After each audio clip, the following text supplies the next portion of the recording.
Thank you for listening to this PodcastOne Sportsnet production, available on Apple Podcasts and PodcastOne. The Steve Austin Show is brought to you free in part today by our friends at Geico. Go to geico.com, and in 15 minutes, you could be saving 15% or more on car insurance. That's right. Save hundreds of dollars on car insurance at geico.com. Extra money in your pocket? It may just be the most rewarding thing you do today. The following program is a PodcastOne.com production. From Hollywood, California, by way of the Broken Skull Ranch, this is the Steve Austin Show. Give me a hell yeah. Hell yeah! Now, here's Steve Austin. All right, everybody, welcome to the Steve Austin Show. I am currently out on vacation, recharging batteries, but just because I'm recharging the batteries, we still got business to take care of. In the meantime, we'll be playing some of the most requested Steve Austin Show classics that have been locked away in the archives. I got a great one for you this week, and here's my producer, Sean, to tell you all about it. Hello, and good morning.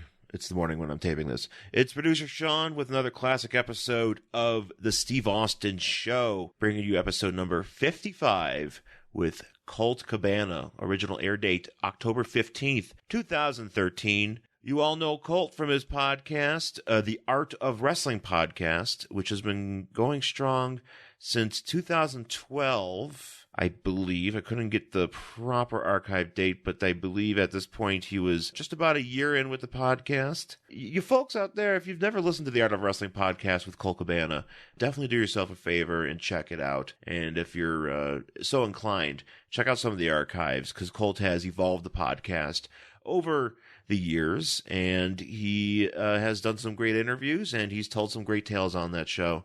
And a lot of wrestling podcasts today, I feel, definitely do owe him a debt, because I feel without his podcast, wrestling podcasting maybe might not have evolved to where it is today, and shows like the Steve Austin Show. So I think it's really cool that we get to share this podcast today with Colt and Steve hanging out, talking about Colt and his pro wrestling training, getting into the UK scene. He's very big in the United Kingdom. Also, Colt's love for pro wrestling and comedy, and finding ways to incorporate that into his in-ring work. Also, Colt talks about his friendship with Matt Cappotelli, the late Matt Cappotelli from Tough Enough fame. Also, around the time of this podcast recording, CM Punk had not yet quit the WWE, so they do talk about Punk being the WWE at this time.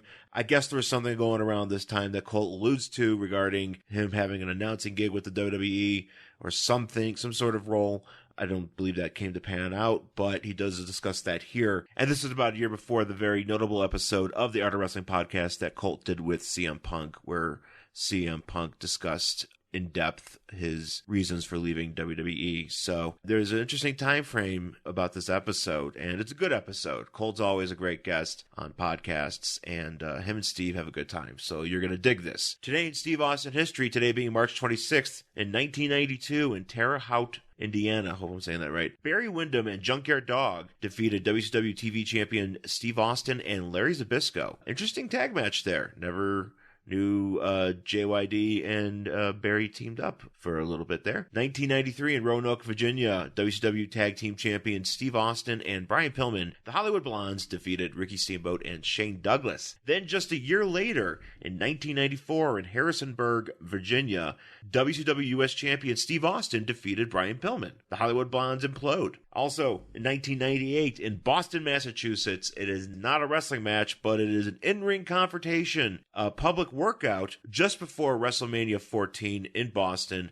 Steve Austin and DX had a confrontation with Mike Tyson along with them, and this was where Steve Austin was jumped by Los Boricuas and tied to the ring ropes, which allowed Mike Tyson to kiss Steve Austin on the head, playing some mind games. And then finally, in 2001 in Cleveland, Ohio, check out this epic tag match. WWF World Champion The Rock and Steve Austin defeated Undertaker and Kane. I got my information from the history of WWE.com. All right, coming up after the break, we're going to hear from Colt Cabana on a classic episode of the Steve Austin Show. WrestleMania is right around the corner, and the new baseball season starts this Thursday. Right now is as good a time as any to get your carcass to a live event to watch history unfold. And thanks to our friends at Vivid Seats, you make that a reality on your terms. Vivid Seats is the top source for tickets for all live events you want to go to. They make it easy for you, sorting by price and letting you look for seats in the section and row of your choice. To make things even better, Vivid Seats is giving listeners of my show only an exclusive code for new customers to receive 10% off your first ticket order to save even more money. Just go to the App Store or Google Play Store and download the Vivid Seats mobile app. First-time customers can use code Stone Cold for 10% off your first Vivid Seats order. From the biggest concerts and games to the hottest live events and more, Vivid Seats has it all. Download the app and enter code Stone Cold for 10% off your first order on Vivid Seats. Make a memory that lasts a lifetime with Vivid Seats, and that's the bottom line, because I said so. This is the Steve Austin Show. We're not at the Broken Skull Ranch. Well, we are. Okay, West Coast Division. The West Coast Division. I thought, okay, we're here, and this is nice and safe. But yeah, literally as you pushed record there, you think that was a gunshot? That was probably a garage door closing. Probably a garage door closing. I'm going to say that so you don't freeze up and get nervous on me and I lose conversation. It'll be like Cindy Brady on the Brady Bunch back when they started filming her on the game show Gimmick, and she just froze up and looked at the camera. I can't have you freeze up. We've got to deliver audio whoop-ass. So as far as you know, it was a garage door. And you also can't give me Brady Bunch references. No Brady Bunch references. Okay, you want to talk Breaking Bad? We can talk Breaking Bad. But we can't start off with 70 shows that I know nothing about. Okay, stop. Stop. Check it out. Are you a Breaking Bad fanatic? Of course. Dig this. My wife and I don't really watch any TV. Of course, there's some award-winning shows like Redneck Island. Right. And of course, we watch our together TV we watch, and believe this or not, I've announced this on a podcast before. People know I'm a pretty tough guy. I'm a pretty macho guy, but I'm not afraid to admit that I watched The Bachelor and The Bachelorette with my wife, and it hurts me to say that. I probably lost a couple of man cards across this globe. Yeah. But my wife just started watching Breaking Bad 2 nights ago. She watched the pilot, was totally hooked. I was in the kitchen making something. I saw a couple of scenes. I've heard all the hoopla. I know it's badass. So my wife is a recent convert. She's in there. She hooked up the Apple TV in there, and she's watching it right now. So you want me to tell you all this? Oh, you're not going to join her? Like, you're not going to? I mean, I was in here getting ready for you. But you're not going to watch this whole season with her. So she's going to watch this unbelievable TV show. No, I'm going to watch it. I hope you do. Yeah, I've got to do like 2 or 3 catch-up episodes so I can be on the same track with her. And that'll be a great, okay, check it out. Is it worth me? Yes. Yeah. Yes. And that'll be a great thing that you guys do together. You have this, together time. You watch Breaking Bad. It's going to be great. I was hooked up to Millionaire Matchmaker. I was watching that. Do you know that show? I got caught on Millionaire Matchmaker like a sucker. How we all many have seasons did you watch it? Now there are wrestling fans around the world thinking, "What the? You got Colt Cabana and Stone Cold Steve Austin, and they're talking about Millionaire Matchmaker." You know, when I was in WWE, this was before JON and KATE plus 8 got really big. Before it got big, and then it got huge. Yeah. I sat Dusty down and I said, "Listen, Dusty, I'm addicted." The Dusty Rhodes. Dusty Rhodes. Yeah. Sorry, I said, "Hey, Dusty, let me tell you something, baby." That's what I said. When I said Dusty, I go, "I'm addicted to JON and KATE plus 8. I shouldn't be. At that point, I'm like, I'm a 30-year-old man. I'm machismo, right? I'm a pro wrestler, but I love this show. I am hooked. I am addicted to these guys' life. And I said, this is what, and then this was my pitch. I pitched a bunch of these vignettes where we lead up to my debut would be, like a reality show. And this was before, I guess kind of NXT or whatever. And I wanted to kind of pitch reality show vignettes where we do them 3 minutes. I do 8 of them, 3 minutes on WWE.com. You show 30 seconds of it on SmackDown or whatever, and then say to watch the rest, go to WWE.com. That way you're driving people to the website, and then all of a sudden they're getting invested in this reality show stuff. So my debut would be you would watch the last one on the Titantron right before I go out the curtain. They're following me through the curtain, and it's the last one is me going awkwardly shaking Mr. McMahon's hand, and it's really weird because that's what it would have been like had that happened. And I know we talked about before a little bit of the wrestling reality, but the reality show it sucks you in whether it's scripted or not. It sucks you in. Colt. I see you. You're ready to talk. Something's up there. Jesus Christ. Let me Go on. Colt, you're a distinguished veteran of almost 15 years inside the squared circle, right? Yes. And highly accomplished, I might add. You watched Jon and Kate plus 8? Before it got big. Oh, you're mad about that? Well, I mean, I admitted that I watched The Bachelor and The Bachelorette, but at some point, you got to draw a line, and you can't cross that line, but seemingly, you're my first guest that has ever admitted, not only admitted, but bragged about loving Jon and Kate plus 8. I didn't want to, Steve. I didn't want to. But what about that show reached into your heart and started pulling those Colt Cabana heartstrings and said, I got to watch this. And I'm a little bit embarrassed about it now, you know?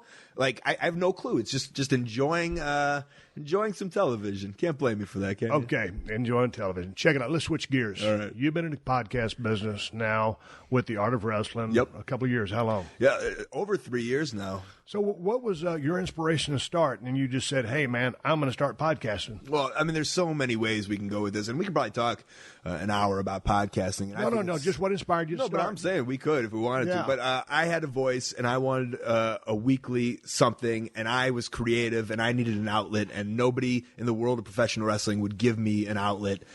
So I had to work for myself, and I had to find my own outlet, and that outlet was podcasting. And I believed in myself. Nobody else really believed in me. The fans, you know, and I hate that. It sounds kind of cheesy, the fans, but no. But people out there really, really supported me, but I had no promotion to be supported in. So I went to podcasting. Now, I, at the time, was a huge podcasting fan because in 2009, the first thing someone recommended to me a show called Comedy Death Ray, which is now Comedy Bang Bang, which is turned into a TV show. And you can see how the podcasting world has grown to where now podcasts are getting TV shows and spin-offs and stuff like that. So comedy podcasts, there was a big comedy podcast boom a couple years ago.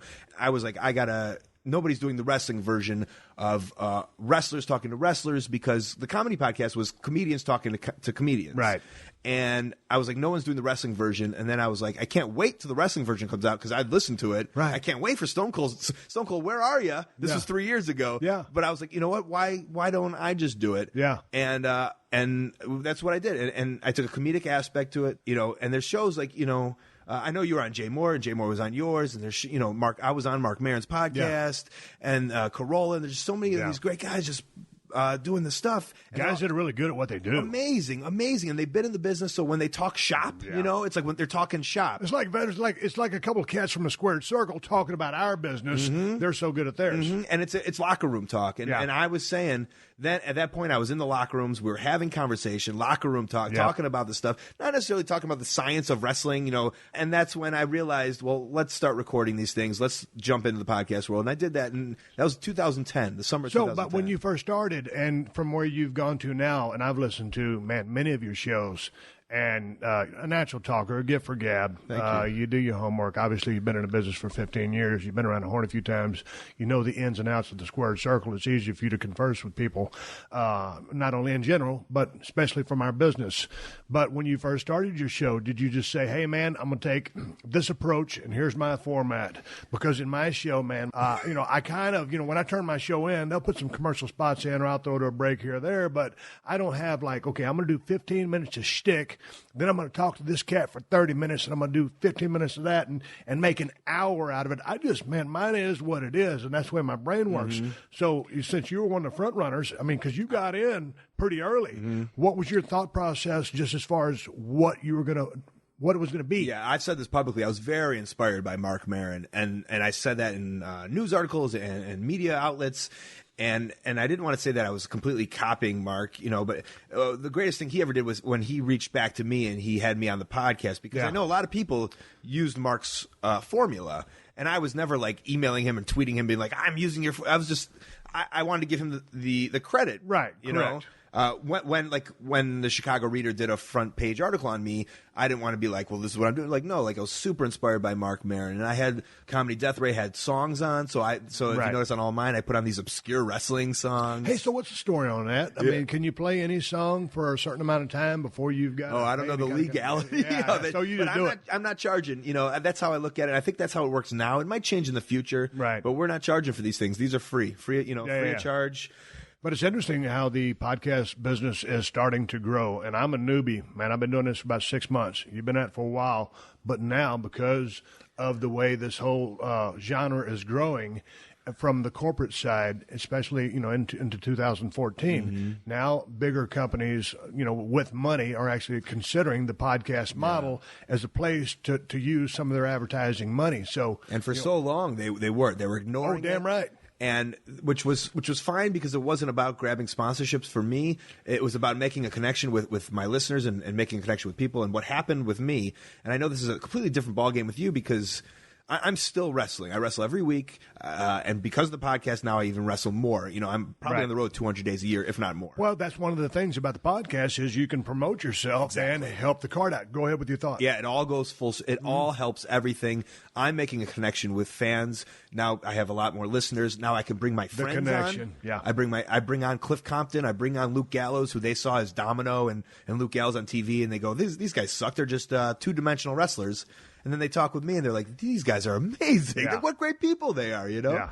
And because of that, now promotions want to book me, right? And so now I'm wrestling more places, and now people know more about me, and they know that I don't have a contract to anybody. So the way I do it is literally hand to mouth here. Like I need your T-shirt purchase to live. Right. I need it to live. Right. And they want to buy a T-shirt because it's not going to some giant corporation. Right. It's going directly to me and 1 Hour Tees, who was my partner, and we're working together, and we're making ProWrestlingTees.com. And so what's worrying me a little bit is now, like you said, corporations starting to jump into the podcast world. But with that being said, I mean, you get in business to be in business, and listening to why you started your podcast. I mean, all of a sudden, I want to start a podcast about a year ago, but sometimes I'm just a little hard-headed or slow to get things started.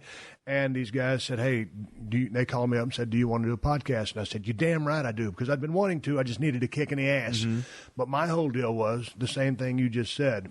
I'm a creative person, and once you come off, and I've been gone from wrestling a long time, 10, 11 years from Monday Night Raw, but there's that creative outlet in me, that performer in me that likes to, I wanted to stay in touch with my fan base, that I worked my ass off to get back in touch with them and still entertain them. But with that being said, and to be true to myself, but be true to them and represent, I'm very candid, I'm very honest on this thing, I tell it like it is. I want to entertain people. I do my show for the working man, much the same way you do. I am the working man. Yeah, damn right. We all are. You still got to work. They keep sending those gimmicks in the mail called bills, and you must pay them. Yeah. So anyway, hey, Quote, we've been unquote, talking about podcasting and comedy. Man, let's talk a little bit about pro wrestling. Sure. You're on the road right now. Yeah. You live in Chicago. You just came into Los Angeles. You're going to be working about 4 or 5 days on a video game. And you're going to put on the bodysuit with the markers on it so they can track your movements. Yeah. Incorporate this into the video game, correct? Well, correct. I don't think I'm supposed to be talking about it, but if 2K4 doesn't want the advertisement, then no, I'm good friends with Bryce and the guys at 2K14. Well, I'm not supposed. I've been doing this for about 7 years with them. Yeah. And we're told to keep it under wraps, but I think they're okay with myself and Stone Cold talking about this is part of the hustle. This is part of being an uncontracted wrestler. This is part of I get paid individually by each show, and this to me is like every year, every kind of October, November, December, I do some of this video game work, and this is stuff that I rely on to help me pay my bills. Like this is part of me as an independent contractor, as a true independent contractor, not an independent contractor with a contracted company. An independent contractor where they got you by the balls. Right, yeah.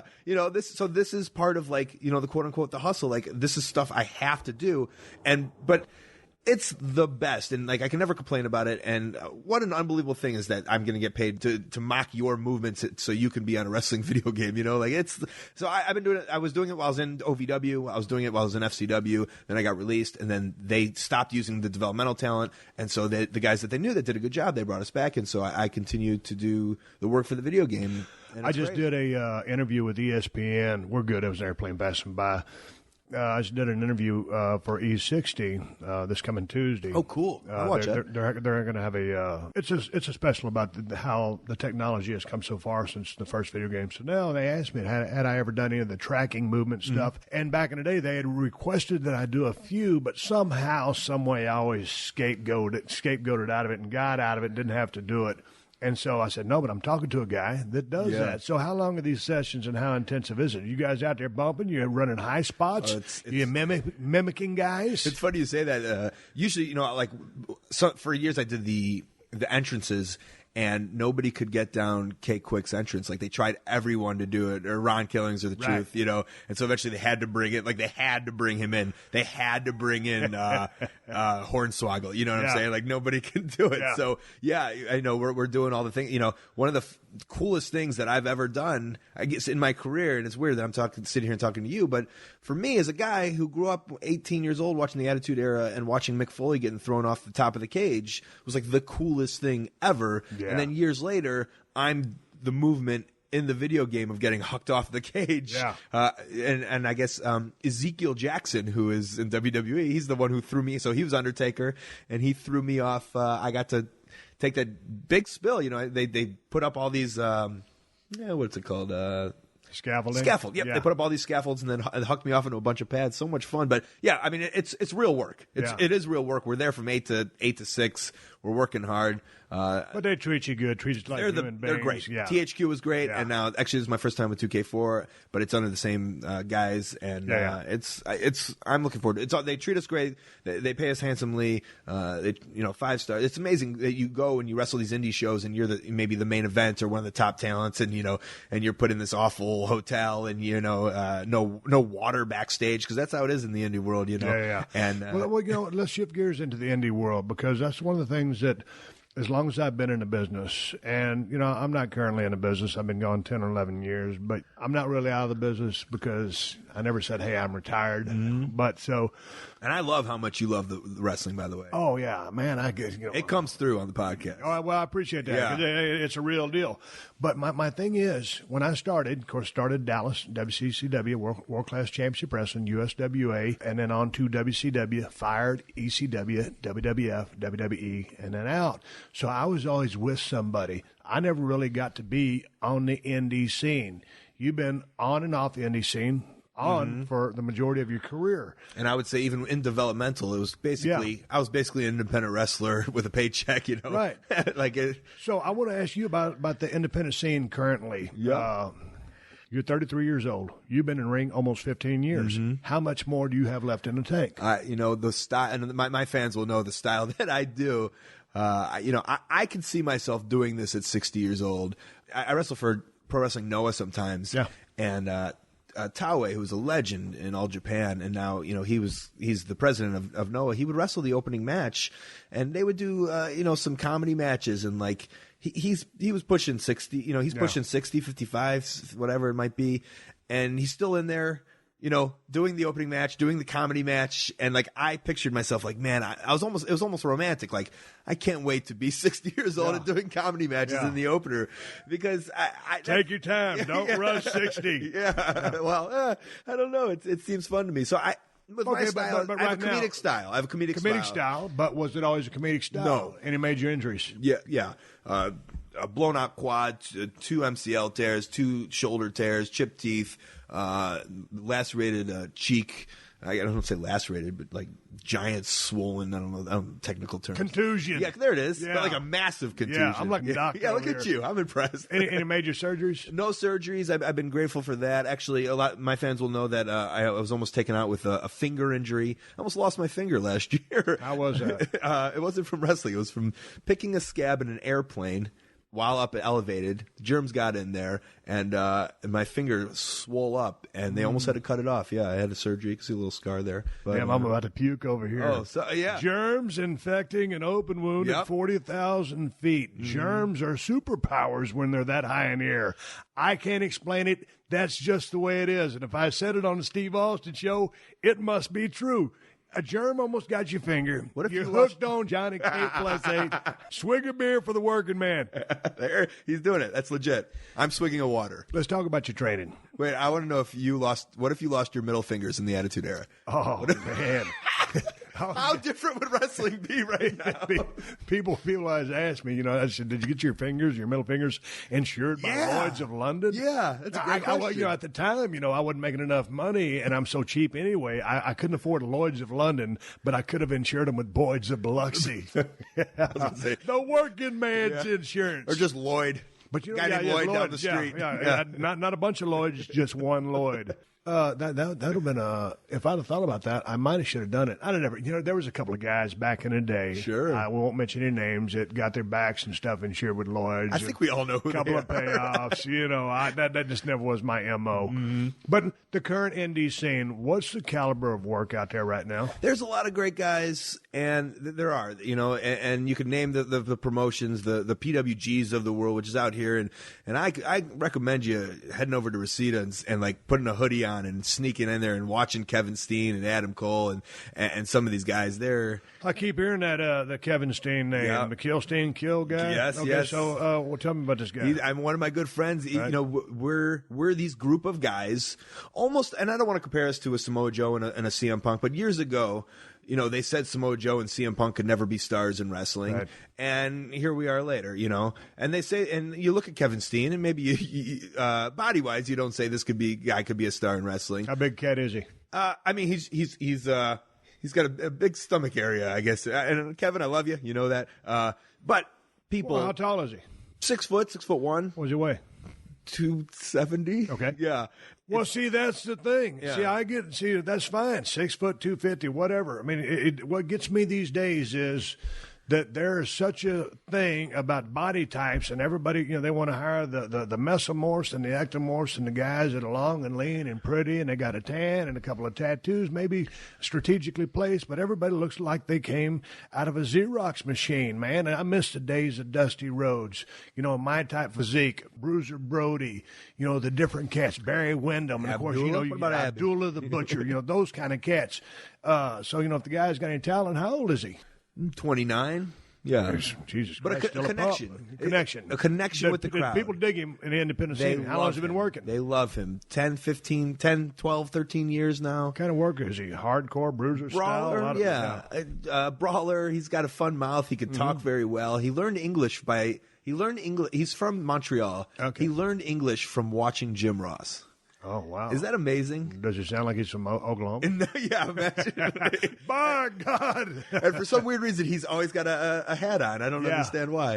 Yeah. But, I mean, that's the guy. But by and large, across the board, what kind of work, on a 1 to 10, in general, on the indie scene, where is the level of work? It's 5? It all varies, man. Across the board. I've worked with a couple lately, right. But because I'm confident in my skills and I know as a wrestler what I can and cannot do with an individual, and I know, how I can make this guy look good, or what I'm saying, like that. I work with what I have. How many matches are on your standard indie card? That I'm wrestling 8 or 9.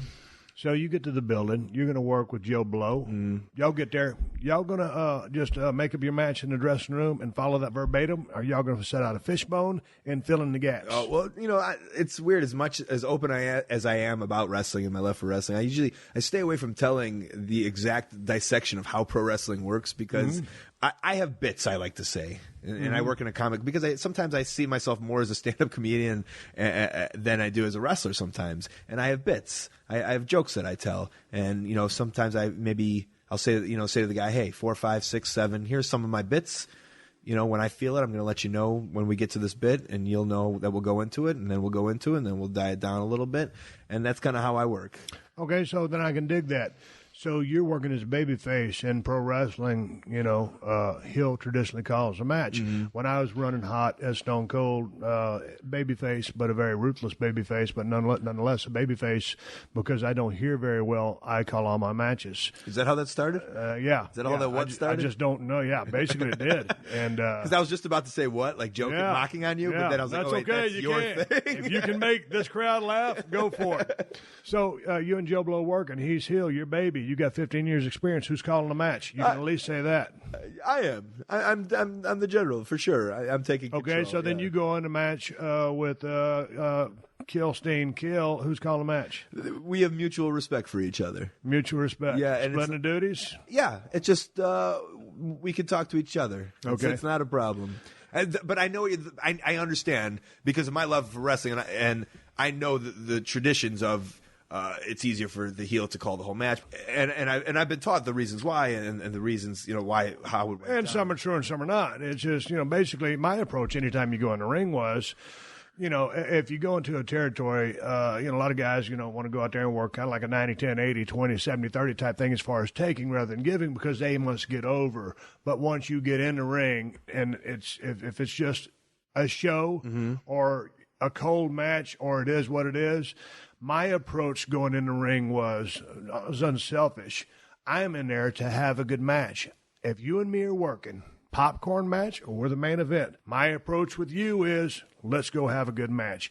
Bottom line is my approach to the business, to ring psychology, was entertaining the fans. The match was first, and you or me, that it was what it was. Mm-hmm. But I went in to dance and entertain the people more so than worrying about getting all my shit. Mm-hmm. And I was like that at the beginning. I think maybe, were you like that at the beginning? I remember when I went from Dallas to Tennessee, and, I'd only been in business 2 months, and Jerry Jarrett said I was ready, so I drove down there, and I remember working a spot show, and Dutch Mantell was booking, and he said, hey, man, just go out there and give us 8 or 10 minutes, and I was working with a guy in a hood, and, man, I'm sitting there thinking to myself, 8 or 10 minutes? What am I going to do in 8 or 10 minutes? That's a long time. Mm-hmm. Well, it's a long time when you're green. Once you get a couple years under your belt, and then, finally you need 20, 30, 40. But, back in the day, I was just about being mechanical, learning the basic psychology. Babyface shine a little bit. Heel cut him off, cheat, beat him up a little bit. That babyface comes back a little bit, a couple of hope spots, more heat. Finally, the Manic come back. And then either babyface goes over with his finish, maybe he slips on a banana peel and the heel beats him. That's your finish. But I was just going out there and doing your basic platform or format of a match. Basic. Now, of course, once you get into the advanced stages and you're talking, Brett Shawn 60-minute Iron Man match, with multi-levels of psychology and different, heats, shine, cells, and I mean, it's damn near, half-ass equal match anyway with two of the baddest workers that were ever in the business. It's a whole lot of things thrown in there. But the indie world now is so different because WWE, they don't even call themselves wrestling. They're proud to say they're not wrestling, right? So I'm just saying, whatever your opinion, but the indie world is such a different monster now. And, let's say I've been in it since 1999. So when you were like dominating the world, there was this small pocket, and it is a small pocket, it's a niche pocket, but that's how some of these people, make it in the wrestling industry. And I agree. That's definitely the way to work. Like, I agree 100%. So they need to stand out. How are you going to stand out in this? And it's what happens is these guys do crazy moves and crazy stuff. But so when I teach seminars and I do all over the world, I'm saying you can do that stuff, but they're only going to see it once or twice, and then you have to learn how to work.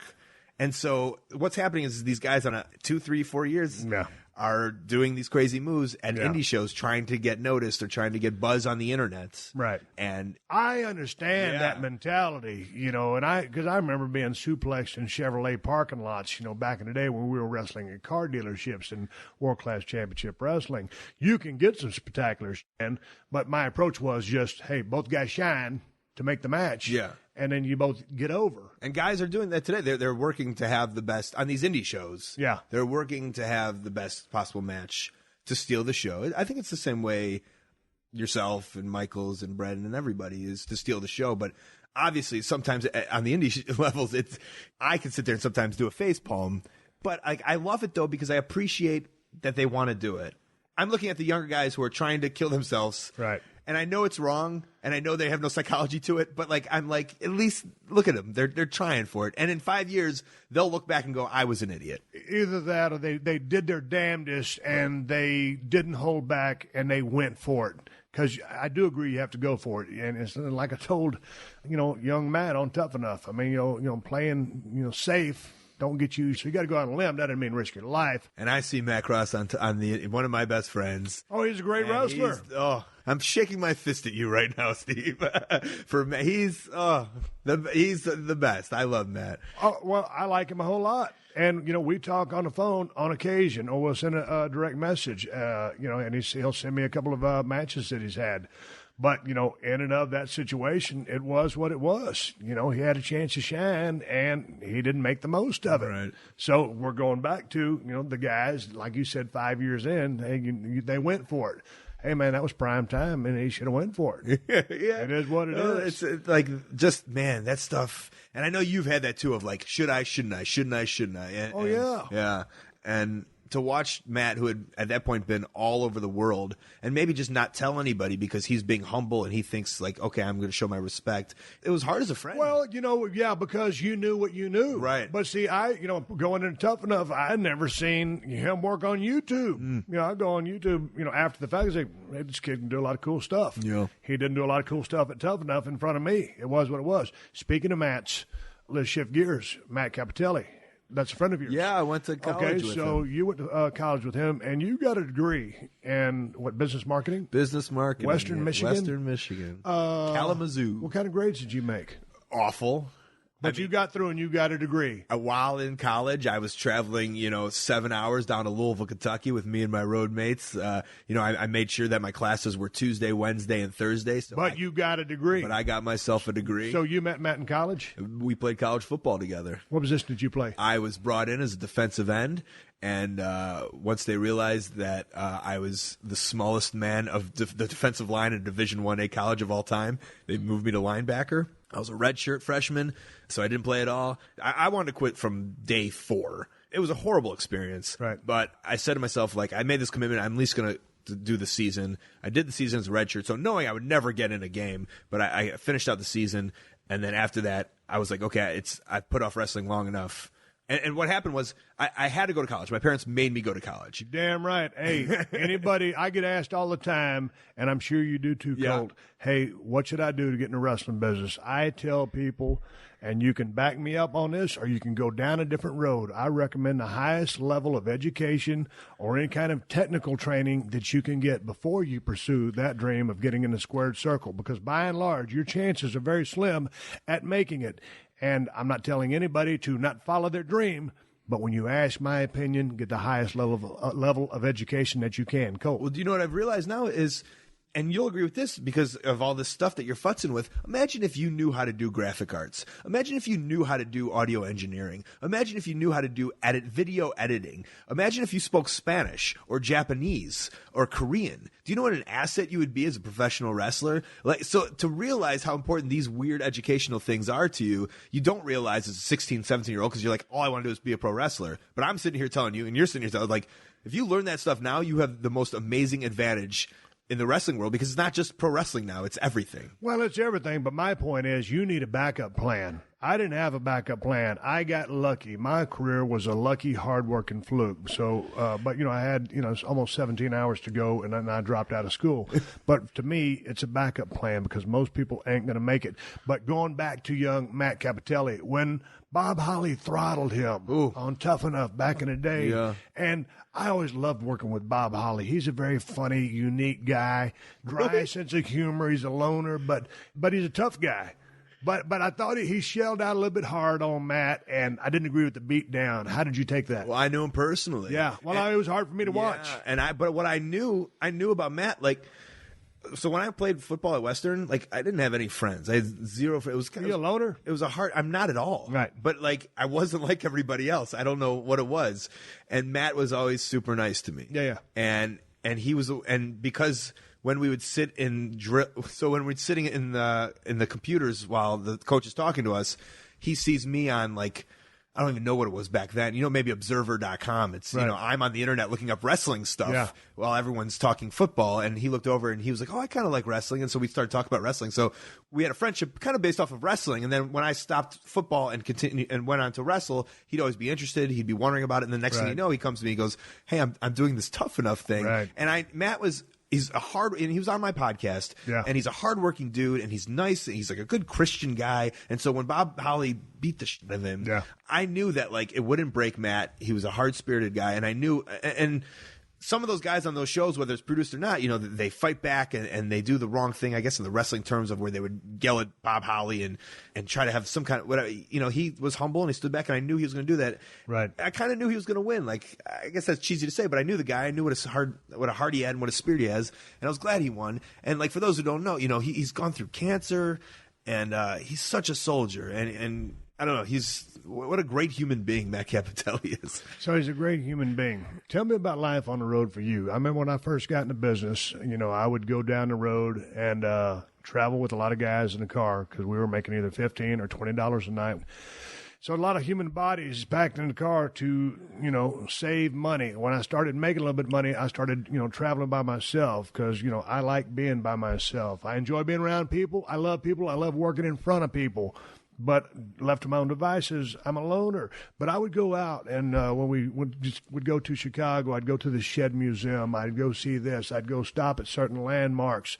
Really? But finally, I got that out of my system, and I only did it for a couple of years. And now, man, I don't want to go nowhere. If I go anywhere, it's to a job to do something. I go to the ranch to go do something. So when you're on the road, it's the Colt Cabana show. And since it's the indie scene, it's not like you can just say, okay, I'll pick you up at the airport to a bunch of guys. How is life on the road for you? What do you do right now? Now. What do you do to kill time between the gig? I'm doing my YouTube show, so I'm editing. I'm doing my podcast, so what I'll do is sometimes I'll fly in a day early, and I've got so many miles, I'll rent a car and I'll go find a guy and we'll podcast. I do my podcast in person, and so because I travel all over the country, I have access to everybody. You've had some great guests on your show, and I've enjoyed listening to a lot of your conversations. Yeah. I really enjoyed listening to one with Mark Rollerball Rocco. That was very interesting because that guy was cutting edge, pioneer, and paved the way for a lot of guys in the UK. So that's the thing. A lot of the times I talk to people, it's on the phone because nobody's available. Because I like to talk to cats from the world of pro wrestling as well. Yeah. But I'm not in all these dressing rooms that you are. So it's great that you're able to talk to these guys one-on-one in person. And that's what I'm doing. My schedule now allows me to do that. And I think it's good for me because in the comedy scene with the comedy podcast Boom, everyone's kind of in L.A., aren't they? Yeah. But wrestlers, there's no hub for professional wrestlers. We're scattered all over the world. Right. And so because I go around, so that's what I'm doing. And you get a great mix of guests. Yeah. I think the ones I like. No, it's the ones that what the great thing is too is it's the ones that it's like my friends. Yeah. And I've made good friends because of podcasts, because I've sat down, like, we're having a real conversation. I'm looking you in the eye, we're talking, and we're making don't get me wrong.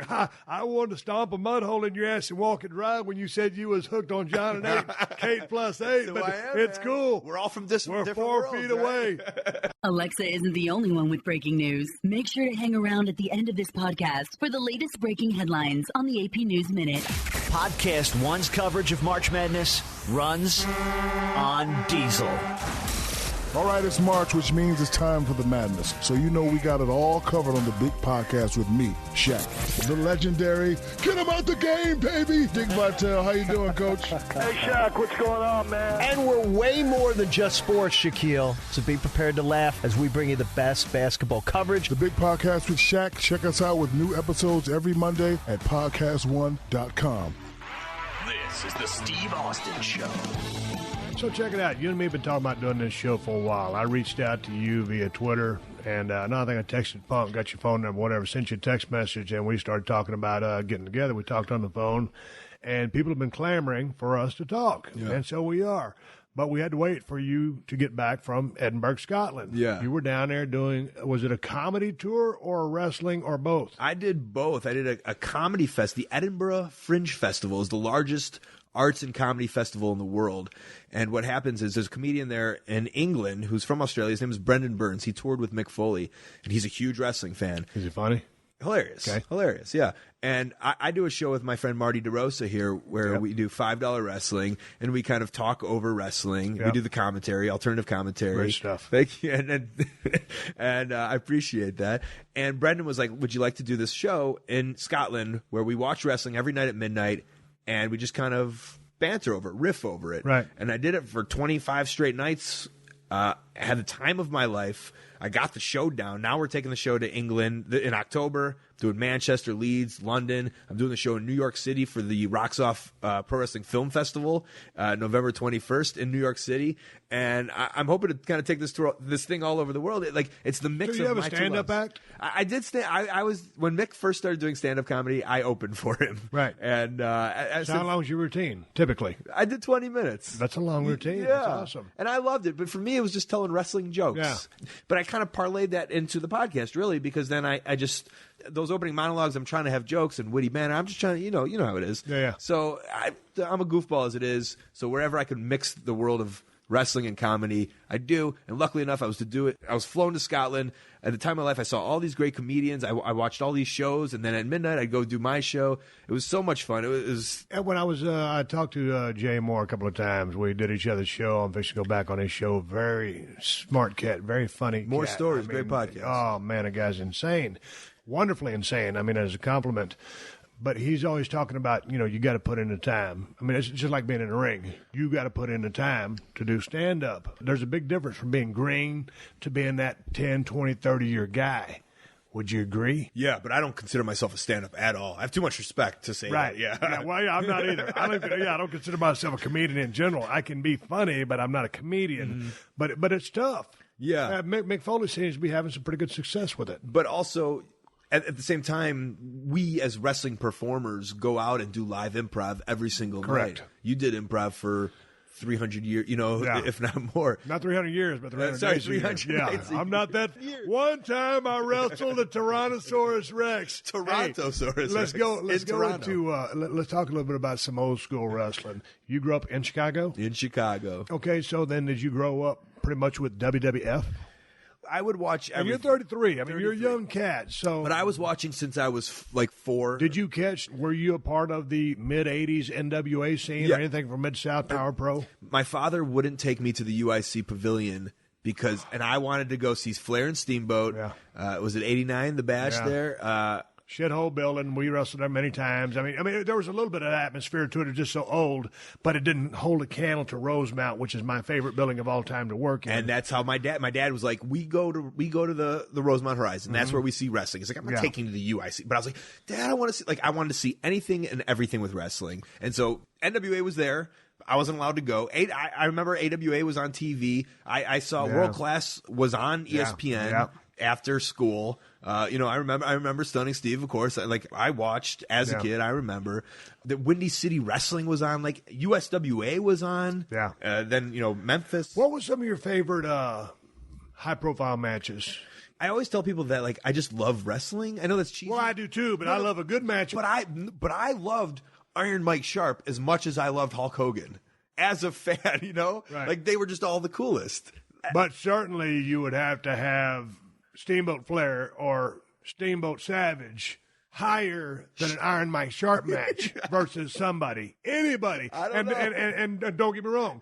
I say that with all due respect to Iron Mike Sharp. I'm not trying to demean him at all. I got sucked in by the stories too. Like it was as much as the wrestling, the stories. But when you had the story with the wrestling, and we talked about Macho Man a little, and all his stuff was always amazing. Me and Piper, like all those guys that were great. And I was sucked into Dusty. I always thought the world of Dusty Rhodes and his stuff and the Horsemen and when they got turned. And I don't know. I mean, just all of it. Okay, so you're a fan. Yeah. Let's skip to the next one. What do you think about the current product that's going on right now in the squared circle in WWE? I told you a little bit about this before we got on here. Am I watching wrestling now because I loved it as a kid and I just have to be true to myself? I ask myself that sometimes. What did yourself say? So sometimes I think, I just watch it for nostalgic reasons because I love wrestling when I was a child, and that's why I watch it today. Even sometimes I don't love it. But what's happening now is that a lot of my friends who I saw struggle and eat shit for a long time are now becoming big stars, and it's very fulfilling to me to watch my friends on TV. So that's another reason. I don't know if I'm watching because I love wrestling or because some of my best friends are now giant stars, because Punk is doing what he's done. And Daniel Bryan, who, we made a movie before he got signed to WWE called The Wrestling Road Diaries. We made a documentary right before he got signed by WWE. And it was like our life on the road, and now all of a sudden, he's this megastar. So those are reasons why I watch Where it. can people see this movie? I haven't seen it. Yeah, the WrestlingRoadDiaries.com or ColtMerch.com. Okay. And I'll send you Is a it on link to DVD? it. Yep. Link? Okay, Yeah, I'd like to see that. Yeah. So how long was this process of filming? We did it over a long weekend. We filmed 6 days. And who's rolling camera? A friend, John Atkinson, came over from England. Brian and I had been doing it because Brian assumed that he was never going to make it into the WWE. Mm-hmm. And so we were like, at this point when we filmed this, we were like, this was our life. And we had become very accustomed to being independent wrestlers. And the lifestyle was so weird. We were such like kind of gypsy weirdos that we wanted to film it. We thought it would be so great to film it. Great idea. Yeah. And so what we wanted to do was get a giant van or a bus and film like 3 months worth. Then we realized we didn't have anything to do that. So we went guerrilla style and we filmed, we set up a big tour. 6 shows, and we traveled, from Chicago to Cleveland for AIW, and then we did some ROHs, and then we went, in Philadelphia, and then we came back through Dayton, and we did this whole loop. Eric Santa Maria was our editor. He edited it together, and we put this. What's the runtime? It's long. It's 2 hours and 45 minutes. It's like a wrestling. It's for wrestling fans. That's the way it was built. It's not necessarily for. I mean, it is a movie. It's not necessarily a movie bus, but it's for a wrestling fan. You see us, 3 in a hotel room, 4 in a hotel room, skimping on meals. Sleeping at a fan's house. There's some lean times out there, man. There's a lot of dues paying, and anytime I talk to anybody in the business, I'll give a couple of tidbits of information to anybody that's trying to get into the wrestling business, or that's in it now. I know there's a lot of cats in WWE, TNA, whatever they're in the business, or in the indie scene that listen to this show. Here's a piece of advice from me to you. Document every single day you go through in a calendar, in a journal book. If it's 2 sentences, 3 sentences, or 5 paragraphs, or 6 pages, it does not matter. Put the day and the date, the year, put the whole thing up there and just write something. If you talk about your training schedule, your travel schedule, anything. Talk about the house, how many people were there. Maybe come back later, put in what you made for that house, but document it, because you could be sitting on gold down the road. That's great advice. Mick Foley has such great recall when he writes all of his stories, and I forgot half the shit I did. That's just the way my memory is. But I wish that I would have written everything down, because I have just so many stories, and I never dropped dimes on any of the guys in the business, but I just had, such a story to tell had I documented anything. So long story short, anybody in the business, guy, gal, whatever, write down every single day. And then when you go home, write that day down too. When I got called up to the WWE, I started writing, just like you said. Like, I realized that, man, I really haven't been writing about my experience. Right. I know that I should write this down because this is interesting. Like, it's my first time. I got called up kind of as like a jobber, and I was like, I want to write about and I saw the book in my head, like Life as a WWE Jobber, something weird. So I started writing, and I look at it now 5 years later, and I have like 7 weeks, and then I got released. And, so I only had 7 weeks, but I saw the starting of like a great book. And had I done that maybe throughout the whole developmental process, there was something there. It's great advice, and I recommend. Yeah, but even in your travels today, man, you're not documenting this. I am audio, but I mean, still, to me, this is definitely my documentation of my life. And when in 20 years down the road now, or who knows, something happens, I'm gone. These are my stories, right? And I'm super proud, and I'm happy, and I've realized that this is how I am documenting it. I know Bret Hart wrote a lot of down, throughout his career. And, he had such great recall when he wrote his book. Did you read it? I don't read. He wrote everything down, and he recalled everything with very clear brilliance. So I don't read, Steve. That's like, I've come to grips with it. So then, I've gone on a long passage about it, how like at first I was like kind of embarrassed. Yeah. But I can't read. The way you said it, it's just I go in a different world. Even Twitter, like when someone fills up 140 characters, like that's too many. Can you just do 70 characters? Dude, I'll start off on a paragraph, and then all of a sudden, man, I'm thinking about something else, and I'm thinking, okay, and then I go back to what I'm reading, and I'm like, well, I read a page and a half, but I don't even understand what I read because I wasn't thinking about it. So it explains my childhood, really. That's how I felt in school, and I always thought maybe I was dumb, but like I don't think I'm dumb. Just reading isn't for me. It's not my way to learn. Podcasts or TV or movies, Who's your favorite wrestler? Les Kellett. Okay, where's he from? And he's from England. Okay. And he's the one that made me realize there's more to wrestling than just hip tosses and arm drags. To see the art and the comedy, and what he does is he does justified comedy. And, he's wrestling. He's a tough man. He's from the old world of sport, 60s and 70s British television. And he's a comedian. And he's a headlining comedian because, there was. But he wrestled. Yeah. Yeah. No. I mean, he wasn't a comedian. He was a professional wrestler who made people laugh. Gotcha. And was great at what he did. And he was a main eventer. And he made money. And people have told me throughout my whole career that funny don't equal money. And I'm not going to say exactly who it is, but he's a guy with a tennis racket. You know what I'm saying? Right. And he says, you ain't going to be able to draw funny don't equal money. And I, for so long, I want to say maybe he's right. I got to be, maybe I should just copy Stone Cold and be Stone Cold, Colt Cabana, But no, like, I see it, and I'm going to spend my whole career, whether it takes me because Les Kelton didn't make his break till he was 55, and he's the best. And I recommend YouTubing. I'm going to get on YouTube. I'm going to check out Les Kelton, and I like a lot of that old world of sports stuff. Man, there's some badass cats on that. And of course, Finley comes out of there, and that's one of my favorite guys of all time. But to our point that we were just making, very subjective. You, Les Kelton, me, Ric Flair, both equally great in our minds. Right. So, real quickly, before we wrap this whole shenanigan up, I heard word on the street, if you want to talk about this, that you was fixing to go do something with WWE. Oh. Can we? No. Or can we talk about anything with WWE? Well, I mean, you're Stone Cold Steve Austin, so, like, if they don't want it to get out, too bad. I mean, so here's what happened. Punk's DVD came out, right? And you and CM are obviously very good friends. And you can see that in the DVD. And I think what happened was I love watching live wrestling. And there's something so cool. A lot of those guys always watched it at the monitors, WWE. But I would always go to the arena because I think there's something cool about just watching the people that your friends in the ring with like 18,000 people around. And so I love watching Punk wrestle live at the whole different experience. You can feel you can feel the energy of that crowd. Yeah, there's something to it. So I always go and try to watch Punk live, and Hunter saw me, and he said, and what I assume is that he saw the DVD, and he was like, "Whoa, this guy can talk, and he knows about wrestling." Not. I'd been there for 2 years in their system, but I don't think he even knew my name at the point, So he was like, this guy knows about wrestling and he can talk. Look at him. And so, he's like, you want to fly out? And I was like, all right. And I tried it. And then I didn't hear anything back for 4 months. And then, I think Punk said, hey, man, would you tell them if he has the job or not? And then he called me back and they said, oh, we want to try you out again. So they flew me out again. And then I didn't hear back from him again. And then, I just ran into Triple H at the Allstate again. And he's like, whatever happened? I said, nothing. And so I didn't hear back, tell me yes or no. And from there, I'll decide if I want to do it because I'm not really sure. I don't know yet because this world's been great to me. And I've been my own boss for 3-4 years, when I was under the WWE umbrella, right. And I always say, like, I was a bottom guy of like 6,000 people. To them, I was the number 6,000 most important person when I was under contract there. But for me, in my business, Colt Cabana, I'm the number one most important. I'm always looking out for me. Well, you got to look out for you, and But I'm the most important person in my business. In your business. Yeah.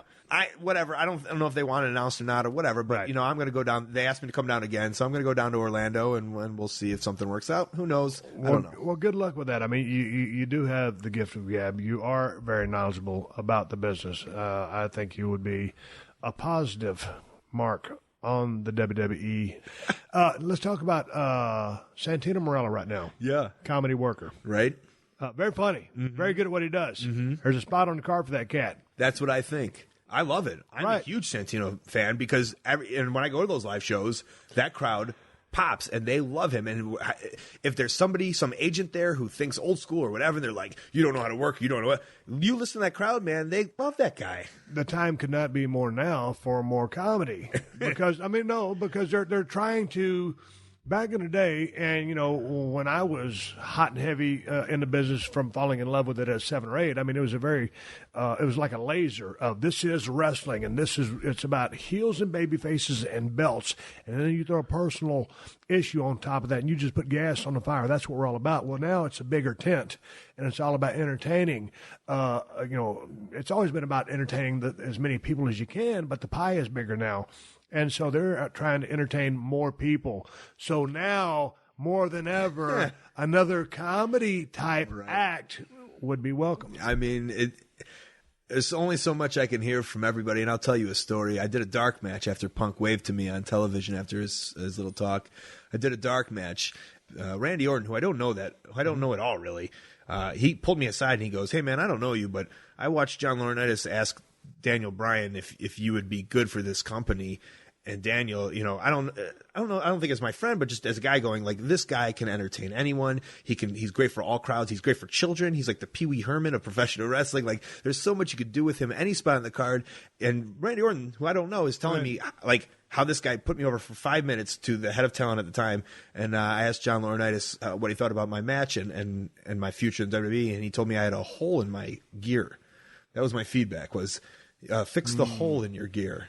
So, so that's where I stand. Vince McMahon, Kevin Dunn, they have no clue. Consider the source on that reply. That response. Consider the source on that. And I'm not speaking bad about John Laurinaitis, but when you ask a guy, and that's the response that you get. But it's not going any further from that. You see what I'm saying? Like, it stops right there. He's not there anymore. And again, I'm not speaking bad about John Laurinaitis, but I mean, when you ask a cat a question, and that's the answer you get.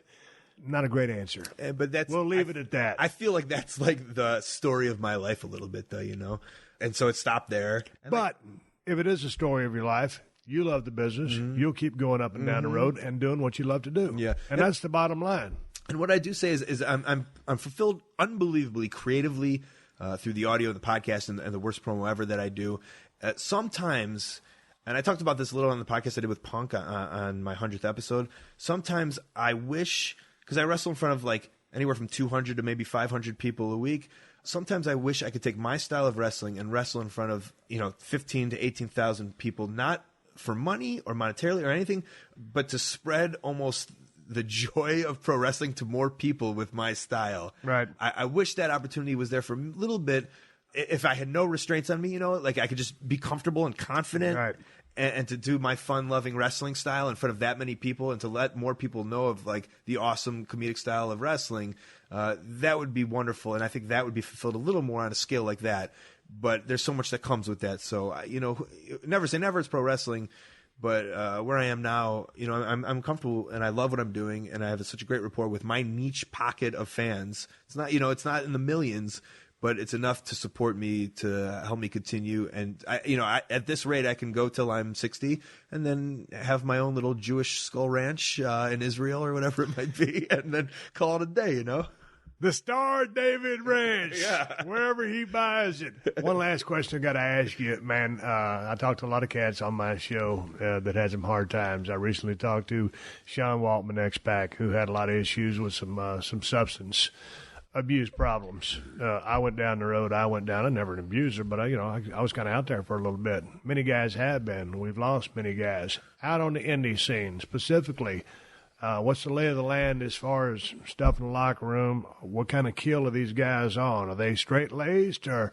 For me, and I believe this for anyone, and Punk has really been able to show everyone like. And I don't drink. I don't smoke. I've never done drugs. I've never done any of it. And I think Punk has shown it, and he's not only shown that, but he's represented straight edge. Right. And now there's millions of kids who are now becoming straight edge and adopting that. It's great.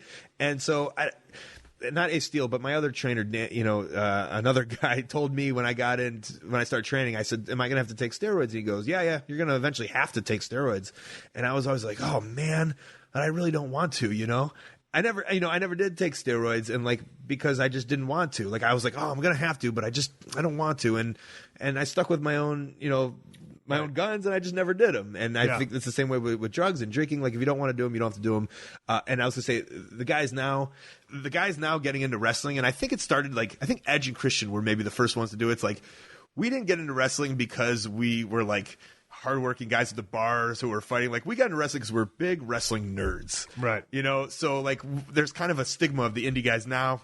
We're just dorks. We're wrestling dorks who love wrestling. So, some of the crazy partying really isn't going on because and the culture has shifted and everything's shifted. And we're just a bunch of wrestling geeks who happen to be in wrestling, who worked hard for our craft. And I speak for, myself, but I speak representing a lot of the indie guys who work hard and study and love it. We just haven't gotten a break somewhere else. So this is the path that we have to take because we didn't play football somewhere or our father isn't somebody. So this is our path, and we work hard, and this is what we do. So quick words of advice to any young cat that has aspirations of being a pro wrestler. Yeah. Where do they go?